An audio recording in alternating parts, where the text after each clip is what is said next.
September 22. நமது அனுதின மன்னா ஊழியங்களின் வாழ்த்துக்களுடன் இன்றைய நற்செய்தி. அழகான மறுசீரமைப்பு.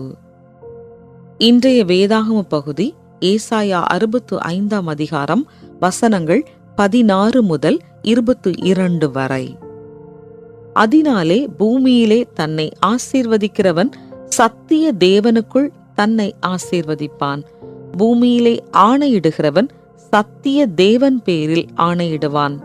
முந்தின இடுக்கண்கள் மறக்கப்பட்டு அவைகள் என் கண்களுக்கு மறைந்து போயின. இதோ நான் புதிய வானத்தையும் புதிய பூமியையும் சிருஷ்டிக்கிறேன். முந்தினவைகள் இனி நினைக்கப்படுவதுமில்லை, மனதிலே தோன்றுவதுமில்லை. நான் சிருஷ்டிக்கிறதினாலே நீங்கள் என்றென்றைக்கும் மகிழ்ந்து களி கூர்ந்திருங்கள்.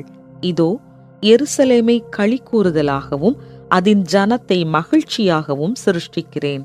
நான் எருசலேமின் மேல் களி கூர்ந்து என் ஜனத்தின் மேல் மகிழ்ச்சியாயிருப்பேன். அழுகையின் சத்தமும் கூக்குரலின் சத்தமும் அதில் இனி கேட்கப்படுவதுமில்லை.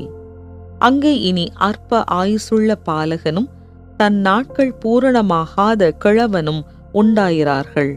100 வயது சென்று மரிக்கிறவனும் வாலிபனென்று எண்ணப்படுவான். 100 வயதுள்ளவனாகிய பாவியோ சபிக்கப்படுவான். வீடுகளை கட்டி அவைகளில் குடியிருப்பார்கள். திராட்சத் தோட்டங்களை நாட்டி அவைகளின் கனியை புசிப்பார்கள். அவர்கள் கட்டுகிறதும் வேறொருவர் குடியிருக்கிறதும் அவர்கள் நாட்டுகிறதும் வேறொருவர் கனி புசிக்கிறதுமாய் இருப்பதில்லை. ஏனெனில் விருட்சத்தின் நாட்களைப் போல என் ஜனத்தின் நாட்கள் இருக்கும். நான் தெரிந்து கொண்டவர்கள் தங்கள் கைகளின் கிரியைகளை நெடுநாளாய் அனுபவிப்பார்கள். குறிப்பு வசனம்: முந்தின இடுக்கண்கள் மறக்கப்பட்டு இதோ நான் புதிய வானத்தையும் புதிய பூமியையும் சிருஷ்டிக்கிறேன். ஏசாயா 65, 16, 17.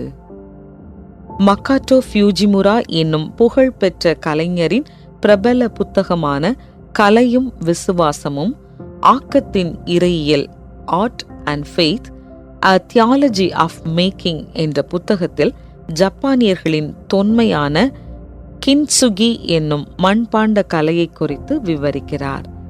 அதில் முதலில் தேநீர் பாத்திரங்களாயிருந்த உடைந்த மண்பாண்டங்களை கலைஞர் எடுத்து அந்த துண்டுகளை மீண்டும் அரக்குடன் சேர்த்து விரிசல்களில் தங்கத்தை இழைக்கிறார். இந்த கின்சுகி பாத்திரங்கள் உடைந்த பாத்திரங்களை சரி செய்வதோடு அல்லாது அது முன்பிருந்த அழகை காட்டிலும் அதிக அழகாய் மாற்றுகிறது என்று சொல்லுகிறார்.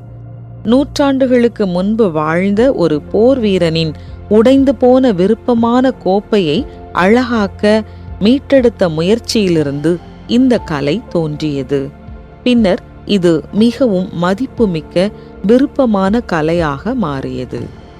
இந்த வகையான மறு சீரமைப்பை கலை நயத்துடன் தேவன் உலகத்தில் செயல்படுத்துவதை ஏசாயா விவரிக்கிறார். நாம் நமது கிளர்ச்சியால் உடைந்து நமது சுயநலத்தால் சிதைந்தாலும் தேவன் நான் புதிய வானத்தையும் புதிய பூமியையும் சிருஷ்டிக்கிறேன் என்று வாக்கு பண்ணுகிறார்.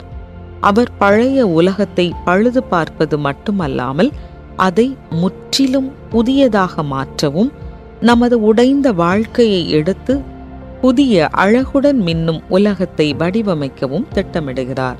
மேலும் அந்த புதிய வாழ்க்கையில் முந்தின இடுக்கண்கள் மறக்கப்படுகின்றன. முந்தினவைகள் இனி நினைக்கப்படுவதும் இல்லை.